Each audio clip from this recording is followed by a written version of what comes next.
Hello everyone. इस lecture में हम लोग बात करने वाले हैं डिफरेंस बिटवीन द नेचुरल और फ्री। नेचुरल वाइब्रेशन को ही हम फ्री वाइब्रेशन भी कहते हैं, और फोर्स्ड वाइब्रेशन के बीच में डिफरेंस। तो एक साइड में हमने क्या लिखा, नेचुरल वाइब्रेशन, और एक साइड में हमने क्या लिखा, फोर्स्ड वाइब्रेशन। ठीक है। नेचुरल वाइब्रेशंस क्या होते हैं?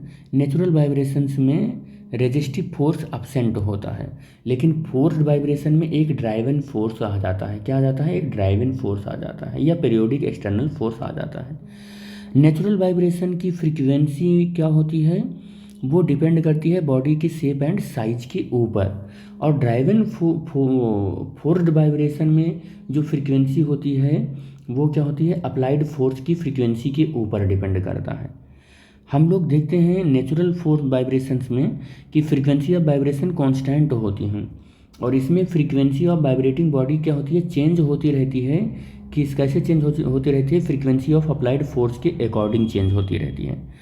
अप्लाइड जो एम्पलीट्यूड ऑफ द वाइब्रेशन है वो कांस्टेंट होता है नेचुरल वाइब्रेशन के अंदर, लेकिन amplitude of the vibration depend करता है फ्रीक्वेंसी ऑफ ड्राइवन फोर्स के ऊपर। तो ऐसा भी हम कह सकते हैं कि वो कांस्टेंट हो भी सकता है और नहीं भी हो सकता है।